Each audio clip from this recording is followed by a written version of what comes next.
It is a book on 21 days of being able to pause intentionally with great courage and compassion, to not compromise what you know you deserve.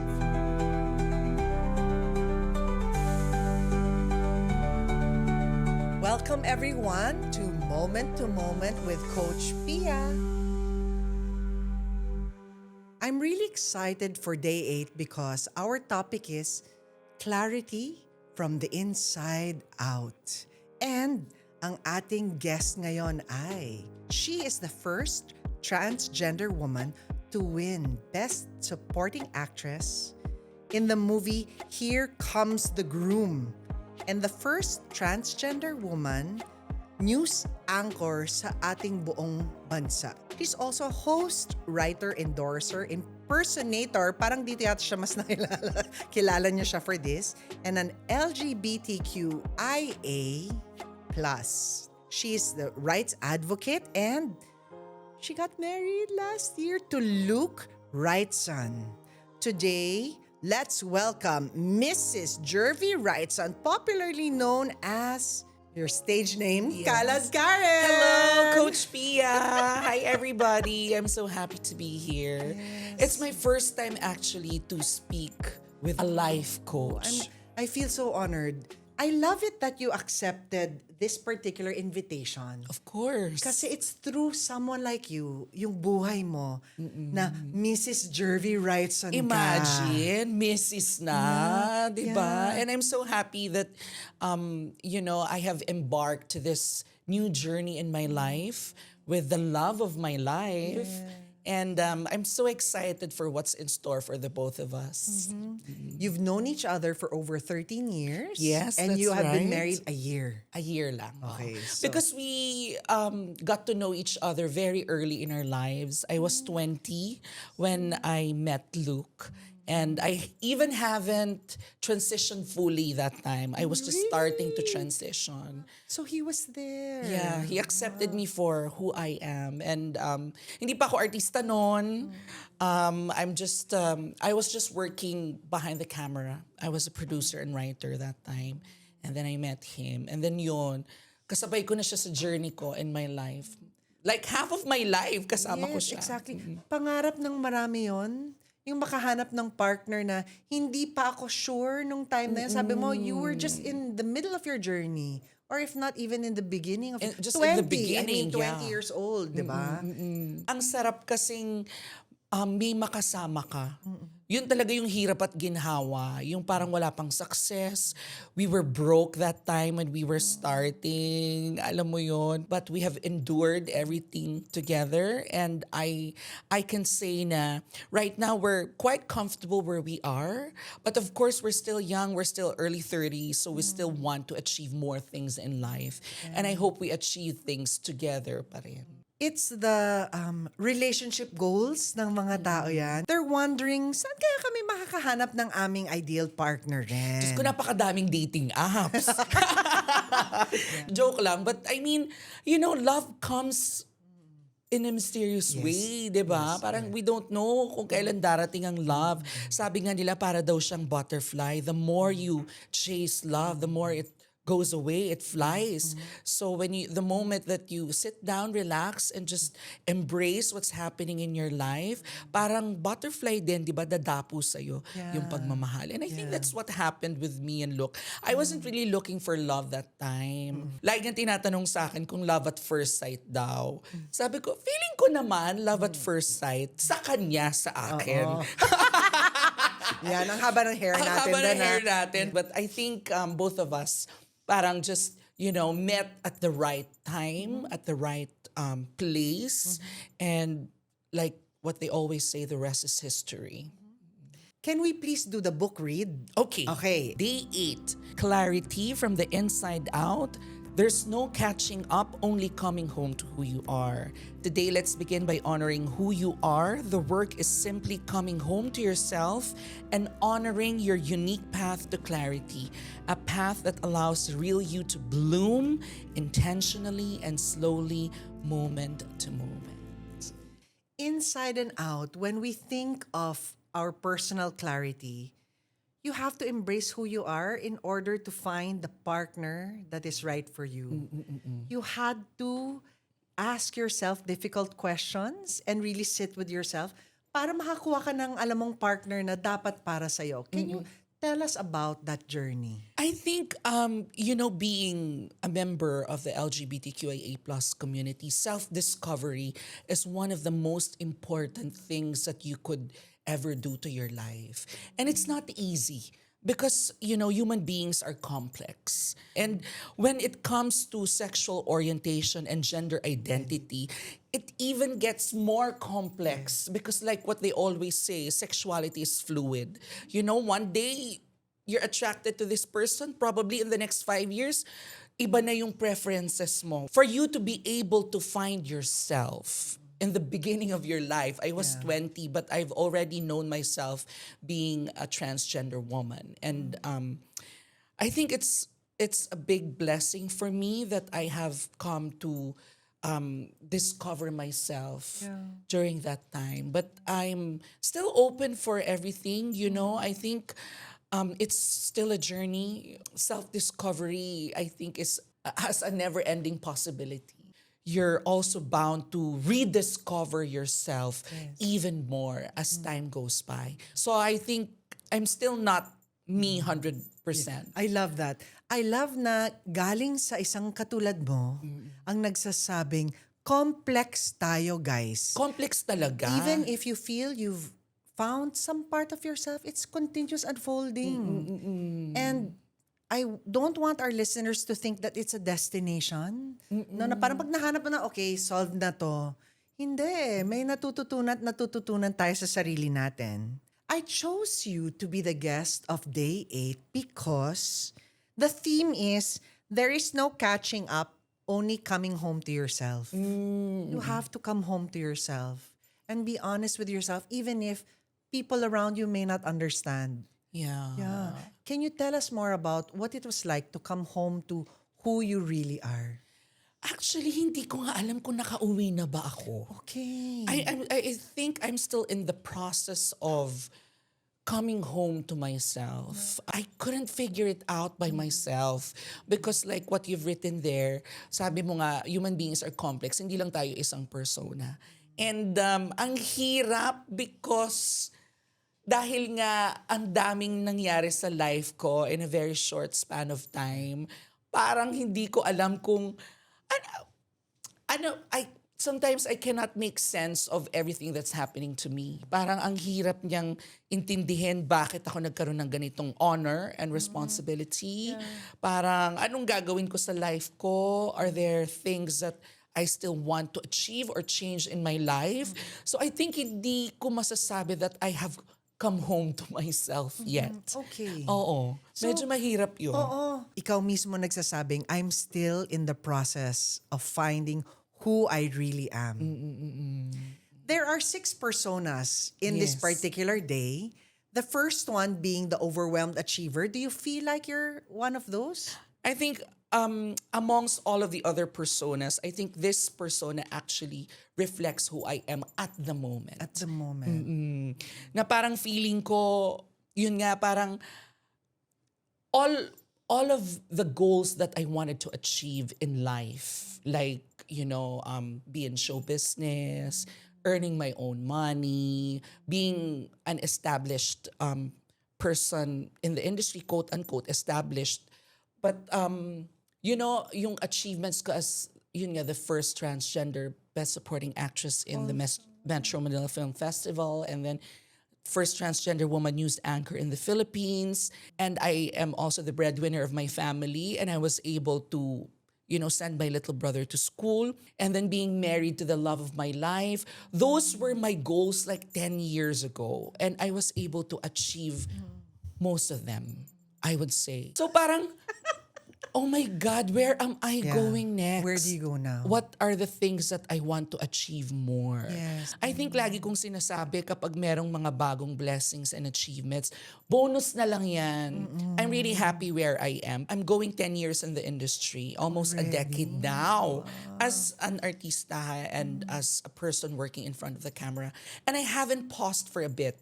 If not because of the pandemic, I don't think I was able to pause. Di ba sabi nga nila in show business, one day you're in, the next day you're out. And you're only as good as your last performance. So I'm sure madami makaka-relate sa akin na nasa showbiz. At yun nga, hindi ako nakapag-pause at hindi ko na alam kung saan ako patungo. I love your honesty kasi anim yung personas doon sa day. And parang doon pa lang sa una, naka-identify ka na. Yung pangalawa, transition navigators, people are not sure kung anong next step. Yung pangatlo, identity seeker. Dahil para sa kanya, iba na lang ang nauuna, naiiwan siya. Parang hindi ikaw yon. Hindi ikaw yon, di ba? Yung pang-apat, the emotionally stuck thinkers that get swayed so much by their feelings. Yung panglima, people who are always making plan for others, purpose-driven leaders and parents. And the last one is the conscious explorer. Sila naman yung bata pa sila, they felt different. Bata pa sila. So you could be, for all of our listeners, a mix of one or more of the six. And it really sounds like you are that overwhelmed achiever. Sabi mo nga, ano pa yung kayang next? Oo. I think kasi siguro bata pa lang ako, yun ang na-instill sa utak ko eh. You know, ang hirap maging batang bakla. Kasi ang daming expectations sa'yo ng mga magulang mo. And I'm sure maraming makaka-relate na mga taong katulad ko na yun din ang pinagdaanan nila. You know, my parents expected me to become their son. But I wasn't able to achieve that. So I overcompensate with other things. So naging achiever ako sa school. Lagi akong honor student. Lagi kong, I want them to be proud of me. Kahit na hindi ako yung inaasahan nilang anak na lalaki, parang feeling ko, I have to do something else for them to be proud of me. And that is like to achieve more in life. Di ba lagi nga nilang sinasabi na, uy, kahit bakla siya, matalino yan. Or kahit bakla yan, na pag tapos niya yung pag-aaral ng kapatid niya or nabigyan niya ng magandang buhay yung pamilya niya. Bakit may ganong factor? You know, yan ang culture natin mga Pilipino. And yan yung napagdaanan ko. And I hope sa darating pang panahon, mawala na yung pressure na ganon. Kasi hodang tomboy or bakla, anak mo pa rin naman yan. And I think the pressure shouldn't be there just because of who they are. You know? So yan yung parang naging journey ko simula nung pagkabata na I have to achieve something. I have to prove myself. Because I've always felt that I will never be enough. Buti na lang, nandito tayo ngayon at nagse-session. Dahil some of our listeners can probably identify with that. That they're achieving, overachieving, even probably so ambitious na minsan inisip nila, ano naman ang susunod pa, no? And where are they in the context of this rat race? You may be in this career, no, sa showbiz, pero sa kanila, iba naman yung Iba industriya naman, nila. oo. Iba. Baka nagbe-bake sila ng mga tinapay, Oo, we don't diba? know. Or may iba silang negosyo. Or whatever makes you happy or whatever pays the bills. I'm sure naman yun ang ginagawa nila. So for someone like you, who's already been recognized, may awards pa, di ba? And pioneer ka again as being the first news anchor, no? Na transgender. How will you now help yourself unlearn some of the mabilis masyado so that you can pause? Anong ginagawa mo para deliberate yung sandali lang, I will say, Jervy, stop ka muna ngayon? I think, to be honest with you, I stopped comparing my achievements to other people's achievements. Kasi before, when I was still obsessed with my career when I was starting, I always think of my contemporaries as my, syempre, competition. Ngayon, I'm very chilled. Hindi ko na siya masyadong iniisip pa. Parang for me, it's part of my life, it's part of my career, let it flow. Parang hindi ko na siya binibig deal lahat. I have achieved the things that I wanted to achieve in life na parang wala pa naman akong 40, pero nagawa ko na to. So parang sometimes kailangan ko nang mag-pause. But of course, there's devil's advocate in you na, hala, diyan ka na lang. Okay, yeah. Wala ka nang pupuntahan. It's oo. pressure, di ba? yeah, Yun, yeah. kaya minsan I try my best to like sit down and tell myself na, relax ka muna. So, one, yun yung ginawa ko. Number two, I always make sure that I have a break. Mababaliw ako pag hindi niyo ako binigyan ng time for myself. That's why I'm happy whenever we come home to the United Kingdom and spend time in London and with my family. Some of my family members are there and Luke's family's there. So nakakapag-reflect ako, nakikita ko yung mga friends ko. And I always say that London is my playground. So kailangan bumalik ako doon from time to time. Kailangan makapunta ako doon. That's lovely. Thank you for giving those examples because they see you're so driven. So, pag pinaisip mo rin yung isang tao, how can you intentionally pause? Ayan, makaka-name ka. Those become the non-negotiables that we want our listeners to make sure of para hindi sila nauubusan, no? What are you looking forward to this year? I want to spend more time with my husband, Luke, because may pagka-LDR din kasi yung relationship namin. He works at sea. He's a merchant navy. He's a chief officer now. So there are moments that we're not together. So like for 8 weeks, we don't see each other because naka-duty siya. And then 8 weeks, we have limited time to be together. Tapos busy pa ako. I always make sure na after work, I come home to him. Because natutunan ko rin for the last 13 years na ang quality time ay ang kanyang love language. Okay. Maniwala man kayo o sa hindi, magto 2 years na kaming kasal ni Luke, hindi pa kami nakapag-honeymoon. Okay. Kasi so parang nga, you owe him that in 2026, no? Oo, sana magawa na namin ngayong 2026. Yun nga, I want to spend more time with Luke and maybe spend more time with myself. Yeah. Yun yung minsan nakakalimutan natin and that we actually take care of other people and we take care so much of our career and we don't look after ourselves anymore. I really hope this year, coming home to myself, sana may matutunan akong bago.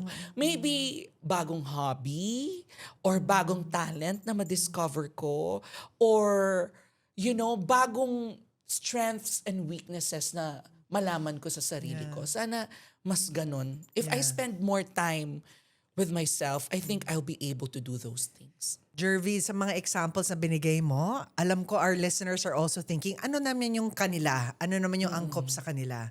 Because coming home to yourself, again, it is a journey, not a destination. And I always say, clarity is not something you find. Nandyan na yan sa loob. So, deliberately find pause, rest. Sinabi mo na yan, honeymoon, kailangan Yes, matuloy, 2026. 2026. Luke, pangako mo na yan, ipangako mo na yan Oo nga. sa mister mo ngayon. Honey, I promise you, we will have the honeymoon this year and Coach Pia will actually sponsor it. Hanap tayo ng sponsor mo. Yes. Bikini Thank Man. you. Thank you so much, Jervy, for Thank you guesting sa po. podcast I natin. had so much fun. Yeah. And like what I've said, first time kong makausap ng life coach. Marami akong friends na life coachan eh. Alam mo yung mga friends mong bida-bida na bibigyan ka ng mga ganito ang gawin mo. Eme, ganyan-ganyan. Yung mas alam pa kaysa sa'yo, yung mga nangyayari sa life mo. But iba pa rin pala pagkausap mo ang isang life coach kasi more than the background and the credibility, iba yung empathy, iba yung compassion. Hindi pa tayo umiinom niyan na. Hindi pa. Dapat mag-usap tayo ng medyo may alak. Para kasi pag may alak, may balak. May balak ayusin ang buhay.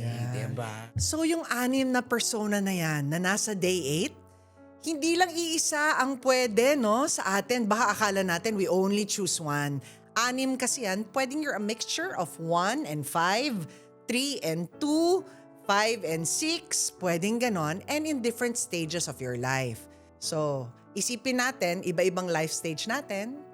Nung single tayo, iba tayo, di ba? Iba ka nung single ka. Iba ka rin ngayon na meron ka ng asawa na dyan si Luke. There are many changes we have in our life and those 6 personas, minsan nagbabounce tayo sa iba-iba. Yung nakakatakot, yung you feel stuck. Tapos hindi mo alam kung saan ka pupunta. Mahirap kasi that you feel stuck and then you don't know what to do and then you just ask friends. O ano naman ang iniisip mo? Anong iniisip mo? Maganda kasi na you trust what you're hearing about yourself. For all of our listeners, it's a persona that you identify with. Do not get attached to any label. And just remember na maaaring iba ka noon, nag-iiba ang pangangailangan mo in the different stage of your life. 20s, 30s, 40s, 50s, 60s, etc. Bakit ko sinasabi to para sa mga listeners natin? Magkaroon tayo ng panibagong filter or pananaw sa sarili natin. And thank you so much, Jervy, for giving the examples that you gave. Nakaka-inspire that you know that you're still in the process at lahat tayo tuloy-tuloy din yung proseso natin. Thank you so much, Jervy. Palakpakan natin si Jervy. So remember that clarity isn't something you find, it's something you come home to. Like, subscribe, and share. Welcome always to our Moment to Moment.